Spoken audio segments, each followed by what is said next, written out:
तो आज हम लोग पढ़ेंगे अंडजनन। अंडजनन क्या है? अंडजनन, अंडजनन को हम लोग इंग्लिश में oogenesis भी कहते हैं। क्या कहते हैं? oogenesis।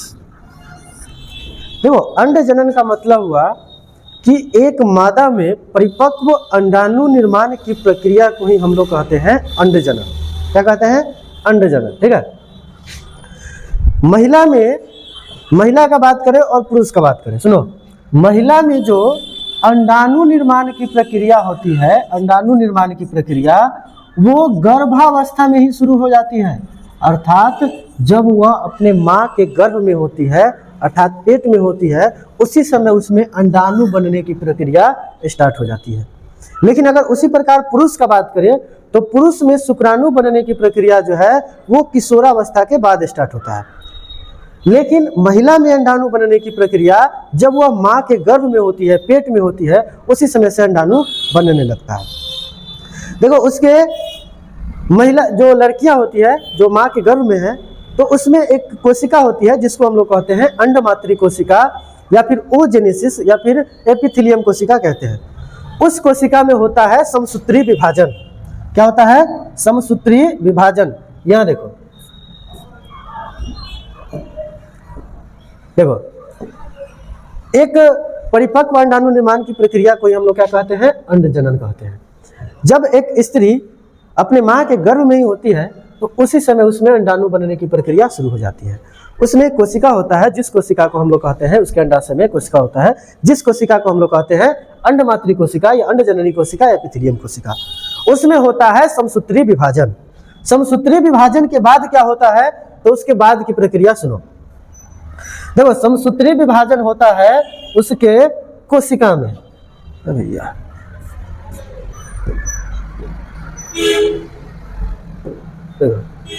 देखो, अभी जो बताए हम लोग क्या चीज? अंडजननी कोशिका। इस अंडजननी कोशिका में होता है समसूत्री विभाजन। समसूत्री विभाजन। देखो, ये मान लेते हैं एक कोशिका है, ठीक है, इसको बोल रहे हैं हम लोग क्या चीज? अंडजननी कोशिका। अंडजननी कोशिका। और इस कोशिका में होता है, ये जो कोशिका होता है, पहले ये जान लो, ये होता है द्विगुणित। क्या होता है? द्विगुणित। और इसमें होता है समसूत्री विभाजन। और समसूत्री विभाजन के बाद क्या बनता है जिसको हम लोग कहते हैं क्या चीज? प्राथमिक अंडक। क्या बोलते हैं? प्राथमिक अंडक। इसको इंग्लिश में कहते हैं प्राइमरी ओसाइट। प्राथमिक अंडक का निर्माण होता है। अर्थात महिला के जो अंडाशय होता है उसमें जो कोशिका होता है अंडजननी कोशिका, उसमें समसूत्री विभाजन होता है। और समसूत्री विभाजन के बाद उसमें प्राथमिक अंडक का निर्माण होता है। याद रखना एक चीज कि जिस समय यह अंडाणु बनने की प्रक्रिया शुरू होती है तो पहला बार जब अंडजननी कोशिका से प्राथमिक अंडक बनता है तो भ्रूणीय अवस्था का बात करें तो भ्रूणीय अवस्था में एक स्त्री के जनन तंत्र में अर्थात उसके अंडाशय में लगभग 20 लाख से प्लस 20 लाख से अधिक प्राथमिक अंडक का निर्माण होता है। अर्थात भ्रूणीय अवस्था में कितने प्राथमिक अंडक का निर्माण होता है? तो 20 लाख से अधिक प्राथमिक अंडक का निर्माण होता है। ठीक है, चलो यहाँ तक देख लिए। इसके बाद आगे का प्रोसेस देखो, आगे देखो आगे क्या है भैया। चलो,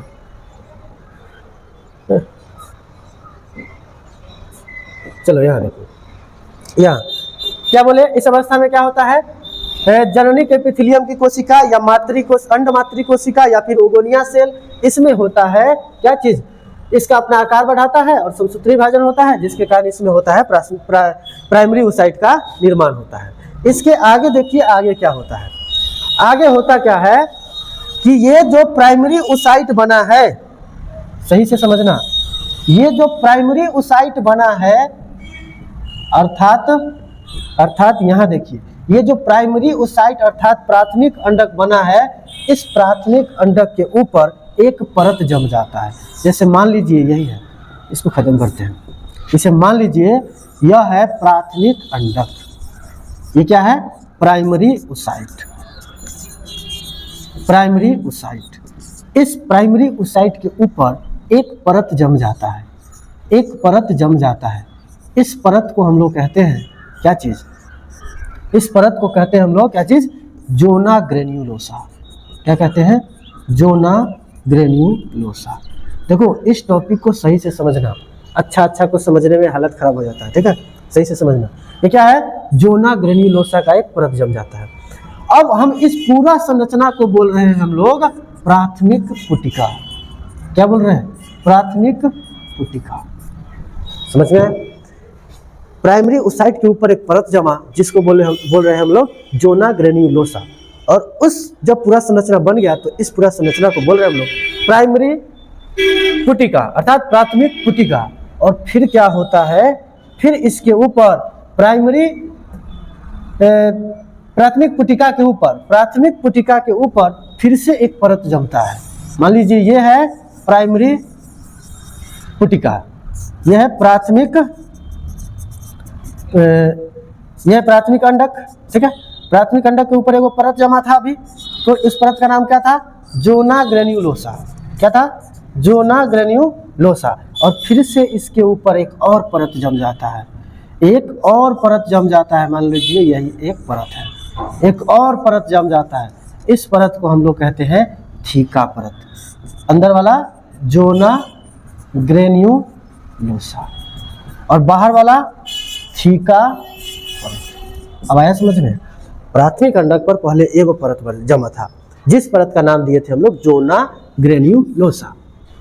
फिर से उसके बाद एक परत जमा जिसको हम लोग कह रहे थे थीका परत। और यह थीका परत बनने के बाद इस पूरा संरचना को हम लोग बोल रहे हैं द्वितीयक अंडक।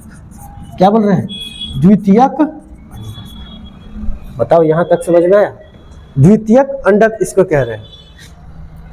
अब इसके बाद थीका परत जो है फिर से इस प्राथमिक अंडक के ऊपर से जो जोना ग्रेन्युलोसा जमा, फिर ऊपर से थीका परत जमा। अब यह थीका परत फिर से दो भागों में विभाजित हो जाता है, अर्थात थीका परत के ऊपर फिर से दो परत और जमता है जिसको हम लोग थीका एक्सटर्ना और थीका इंटरना कहते हैं। कुछ इस प्रकार से यहाँ पर हम समझाए हैं जो कि आप लोग अच्छे से समझ सकते हैं। यहाँ देखिए, यहाँ देखिए आगे, चलो यहाँ देखो, यहाँ देखो, यह था प्राइमरी ओसाइट प्राथमिक अंडक। इसके ऊपर एक परत जमा जोना ग्रेन्युलोसा जिसको बोल रहे हैं हम लोग प्राथमिक पुटिका। फिर से इस प्राथमिक पुटिका के ऊपर एक परत जमा जिसको बोल रहे हैं थीका परत, आगे बाहर वाला। इस संरचना को बोल रहे हैं द्वितीयक पुटिका। फिर द्वितीयक पुटिका जो है, द्वितीयक पुटिका फिर से दो भागों में बट जाता है, अर्थात दो परतों का फिर से निर्माण होता है। एक को हम लोग कह रहे हैं थीका इंटरना और एक को कह रहे हैं थीका एक्सटर्ना। देखो बाहर से ये दोनों जो हरा कलर का है वो लग रहा है वही परत है, ठीक है। तो थीका एक्सटर्ना जो है इसको थीका बाह्य परत भी कहते हैं, थीका इंटरना को हम लोग थीका अंतः परत भी कहते हैं। समझ में आया? और इस पूरे संरचना को हम लोग बोल रहे हैं तृतीयक पुटक। क्या बोल रहे हैं? तृतीयक पुटक। यही तृतीयक पुटक आगे चल के ग्राफीय पुटक का निर्माण करता है। क्या चीज का निर्माण करता है? ग्राफीय पुटक का। जो कि ग्राफीय पुटक का संरचना कुछ इस प्रकार होता है, इस चीज को याद रखना है। यह है ग्राफीय पुटक का संरचना। आगे हम इसकी संरचना को अच्छा से पढ़ेंगे, जब तक आगे पढ़ते हैं। आगे देखिए, हुआ क्या, ग्राफीय पुटक बन गया। अब इसके बाद का क्रिया स्टार्ट होता है। देखो ये था जिसको हम बोल रहे थे, देखो एक सबसे पहले एक कोशिका था। यहाँ देखो सबसे पहले एक कोशिका था जिस कोशिका को बोल रहे थे हम लोग उगोनिया सेल। इसमें हुआ था अर्धसूत्री विभाजन।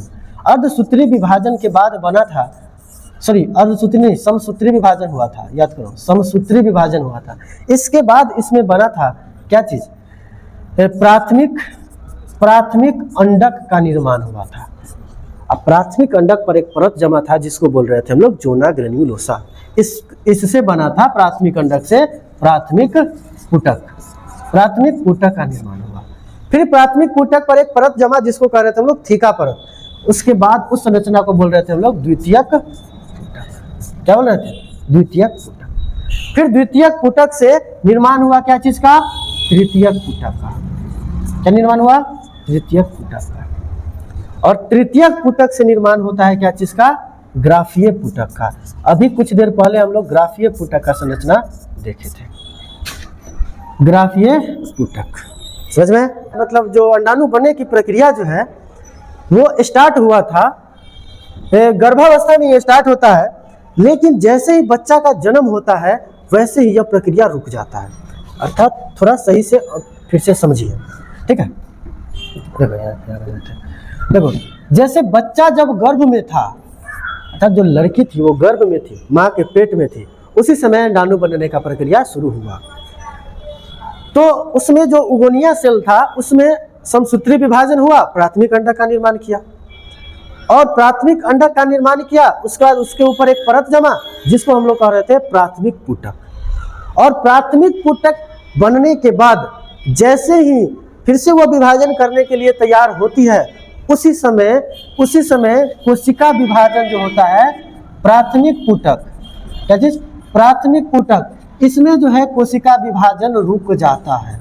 कोशिका विभाजन क्या हो जाता है, विभाजन अरेस्ट हो जाता है, अर्थात रुक जाता है। समझ में, कोशिका विभाजन रुक जाता है। और कब तक रुका रहता है, कब तक रुका रहता है, तब तक यह विभाजन, कोशिका विभाजन रुका रहेगा जब तक वह स्त्री अर्थात वह लड़की, जब तक वह 13 से 14 वर्ष की उम्र में न पहुंच जाए। अर्थात जब वह किशोरावस्था में पहुंचेगा तो प्राथमिक पुटक जो बना हुआ था वहीं से फिर से बनना स्टार्ट होगा द्वितीयक पुटक, फिर तृतीयक पुटक, फिर ग्राफियन पुटक, फिर आगे का बनना स्टार्ट होगा। अभी हम लोग ग्राफियन पुटक तक पहुंच चुके हैं, ठीक है। तो यहां तक हुआ, ठीक है।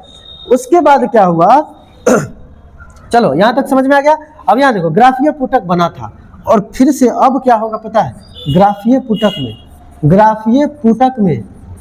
में फिर से होगा अर्धसूत्री विभाजन 1। क्या होगा इसमें होगा अर्धसूत्री विभाजन 1 होगा, इसमें अर्धसूत्री विभाजन 1। और जैसे ही अर्धसूत्री विभाजन 1 होगा तो ये दो कोशिका का निर्माण करेगा। एगो करेगा प्राथमिक ध्रुवीय कोशिका, एक निर्माण करेगा प्राथमिक ध्रुवीय कोशिका का, और एक निर्माण करेगा द्वितीयक अंडक का, ठीक है। यही द्वितीयक अंडक अंडाणु होता है, समझ में। द्वितीयक अंडक में अब क्या होगा, सुनो, ग्राफियन पुटक में हुआ फिर से अर्धसूत्री विभाजन 1, तो क्या हुआ, प्राथमिक ध्रुवीय कोशिका बना, उसके बाद द्वितीयक अंडक बना, और फिर से यह द्वितीयक अंडक में हो जाता है अर्धसूत्री विभाजन सेकेंड स्टार्ट। क्या हो जाता है, अर्धसूत्री विभाजन सेकेंड स्टार्ट होता है। और जैसे ही सेकेंड स्टार्ट होता है फिर से यह क्या हो जाता है, अरेस्ट हो जाता है, फिर से रुक जाता है। और कब तक रुका रहता है, और यह प्रक्रिया जो है ग्राफियन पुटक के बाद जो द्वितीयक अंडक में फिर से जब अर्धसूत्री विभाजन सेकेंड स्टार्ट हुआ था फिर से रुक गया, तब तक यह रुका रहता है जब तक द्वितीयक अंडक से शुक्राणु आके न मिल जाए। जैसे शुक्राणु मिलेगा वैसे ही क्या हो जाएगा, निषेचन की क्रिया स्टार्ट हो जाएगी, निषेचन की क्रिया होगा, उसके बाद युग्मनज बनना प्रारंभ हो जाएगा। समझ में। तो ये इतना सारा प्रक्रिया है अंडाणु बनने का। तो मेन अंडाणु बना वही द्वितीयक अंडक बना, समझ में। और द्वितीयक अंडक के बाद यह फिर से रेस्ट हो गया अर्धसूत्री विभाजन सेकेंड में, और कब तक रेस्ट रहेगा, जब तक वह शुक्राणु से नहीं मिल जाएगा। अर्थात जब सेक्सुअल एक्टिविटी किया जाएगा तो वह जो विभाजन रुका हुआ था शुक्राणु के मिलने के कारण फिर से वह क्या हो जाएगा, स्टार्ट हो जाएगा, और युग्मनज बनेगा, युग्मनज से एक बच्चे का निर्माण होगा। इस प्रकार से प्रक्रिया फिर से चलता रहता है, ठीक है।